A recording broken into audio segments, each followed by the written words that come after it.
So income has doubled and expenditure has become half. So that is how they see their experience. Okay.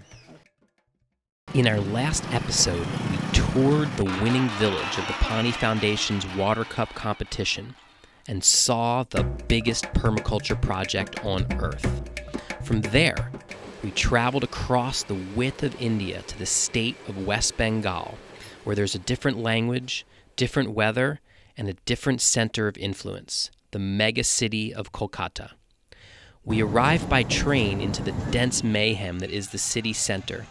It was a time of turmoil with mass strikes and protests blocking the city streets.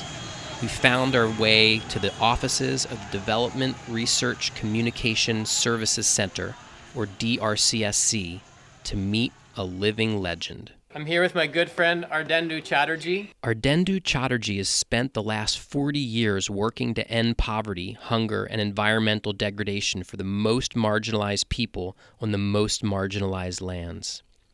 DRCSC is a non-governmental development organization that specifically targets the poorest people on the poorest soils with the lowest rainfall.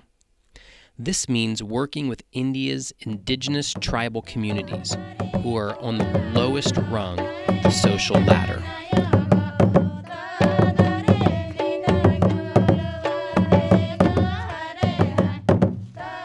Originally forest-dwelling hunter-gatherers, they have had to adapt and now practice agriculture mostly on marginal lands with poor water resources.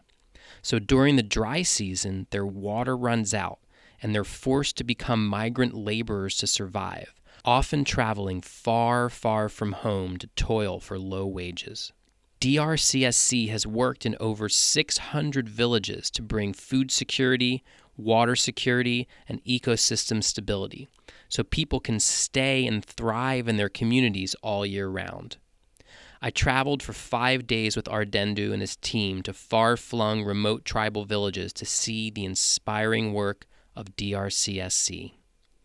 We began in the region of Purulia in the village of Sonra, where this last year the villagers had dug a new reservoir that shows off the innovative terraced pond design that DRCSC has pioneered. Previously, this was a barren land, fully barren land. Nothing is there, and they now are doing the huge area. They are cultivating, utilizing this water. Just 1 year, they dig that huge structure by hand actually.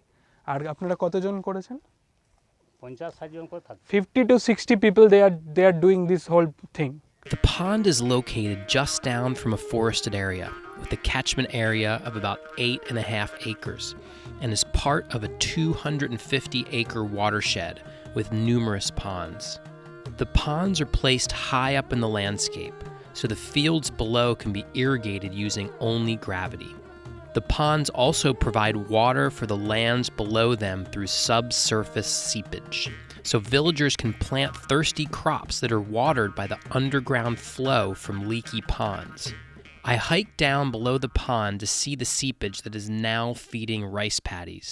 Before this pond, these fields could only grow one rain-fed crop per year, but now they can plant multiple crops in a year, including highly valued rice. This translates directly to greater food, water, economic, and social security. The common area is huge where we can utilize this water, and they are utilizing this water and just cultivate many various kind of crops and for fisheries also. And you can see that they are using the steps also for cultivation. The ramps not only for access. Another thing is for cattle also. You know the erraticness of nature now due to the climate change and all the things. So the critical irrigation for the life-saving irrigation, this is they are using. Where the crop is almost dying, the chance of crop failure is higher. That time they are using this water. There is more to this pond than meets the eye. As the water level drops, more planting terraces are revealed that are sub-irrigated by the receding pond water. So the pond structure itself becomes a planting surface. A terraced pond also reduces evaporation, because each time the water level drops below a new terrace, the surface area is reduced. Seepage is also reduced because there's less surface area of earth as the water level recedes. Not only the terraces, but the embankments are also planted with grasses and vines to stabilize the soil and prevent erosion while providing harvests, so every surface of the structure is producing yields. From Sonra, we traveled to the village of Seja in the district of Purulia, where we found another terrace pond that had been built this last year. This pond was hand dug by 100 villagers over 90 days, who are very proud of their efforts. The design for this pond is similar to the previous pond, but the scale is larger. Wide terraces grow 5 to 6 different crops, and on the embankment they're growing oil crops, pulses, and vegetables in the rainy season. There are 2 more terraces below the water level, so as the dry season continues and crops are irrigated, more planting areas are revealed. I only needed to look over the embankment wall to see the downstream effects, where there's a thriving crop of mustard, and where the villagers' dream of growing rice is now fulfilled. This pond will enable them to cultivate and irrigate 30 acres of barren land downstream from the pond, with enormous benefits to the whole village. From Seja, we traveled to the village of Golkund to see a 30-acre watershed restoration site that is turning a barren, degraded landscape back into a water-soaking forest. We began our tour at the bottom of the project, at the pond that is currently under construction. Well, previously this is fully barren land. What is our plan is to make independent this plot in terms of water. More than 125 people of this hamlet, of this village are actually getting benefit for this overall watershed management project. So what is the result we are seeing here, that there is a seepage and they are using this runoff water for paddy cultivation. We have planned for a series of this kind of large water harvesting structure. They have planned for fisheries and growing season extension also. The water seeping at the bottom of this project is the result of the work done at the top. The real innovative part of this project is up the hill and at the top, where DRCSC is using a technique that was developed by a team of NGOs called the 30-40 model for turning a barren ridge back into a diverse forest. We are at the top, we are at the ridge area right now. So what is watershed? We have to collect all the runoffs from ridge to valley. There is no kind of a structure to harvest the rainfall, no kind of a structure to harvest the runoff. So there is less productivity, there is crop failure thing. Previously it was a fully barren land, there is nothing, no crop, no productivity, nothing. But after doing 30-40 models, you can see here there is a huge number of biomass. More than 20,000 plants are there in this 12-hectare area. There is biodiversity also bring back this area.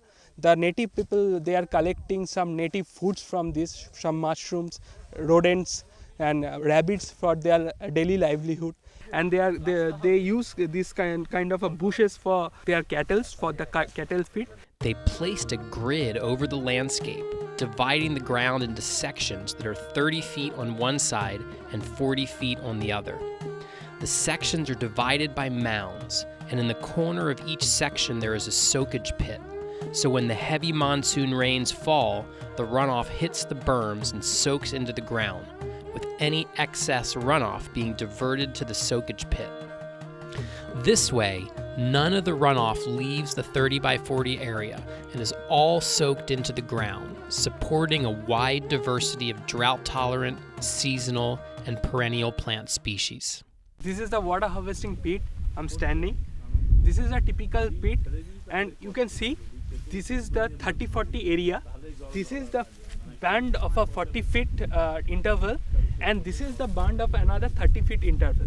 So we are in a 1200 square feet area. So what is the science behind it? All the runoff, all the excess water of this 1200 square feet, it directly seeps down to this pit. We have to make the plants independent of outside water. These plants directly have the water from these recharge pits. Creating stable water supplies creates stable food supplies and stable villages, communities, and society. The physical work of DRCSC is really a tool for social justice, and their choice to work with the poorest and most marginalized communities on the poorest and most marginal lands is what Gandhi himself taught. Basically poor community, poorest of the poor community. Basically they are tribals. They have to do migration. Now they have quality of life. They send their children to the school now. They have now a vision for their life. They don't use the word permaculture. We call it more as ecological agriculture, but it is same as permaculture. But I've got to say that this is the most effective permaculture organization that I've ever seen, and this video captures only a fragment of their work. I've focused on water projects here, but the full breadth of their development work is diverse, holistic, and has literally been world-changing for the many villages that they work in. DRCSC is lifting people out of poverty and ending economic migration using permaculture and ecological agriculture. They are developing food security, water security, seed banks, composting, biodiverse forests, healthy fisheries, small animal husbandry, alternative energy sources, cooperative savings groups, and climate change resilience for the people they serve. DRCSC couldn't have done all of this great work without the support of many international aid organizations, private donors from abroad, the United Nations Climate Change Adaptation Fund, and many Indian government and civil organizations. And you can help support their work as well by donating on their website. They are truly lifting whole communities from poverty to permaculture.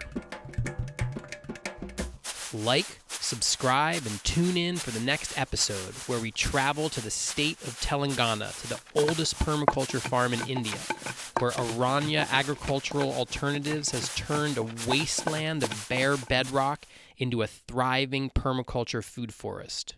We'll learn the secrets from Narsana Coppola of how to turn bedrock into bounty. So stay tuned.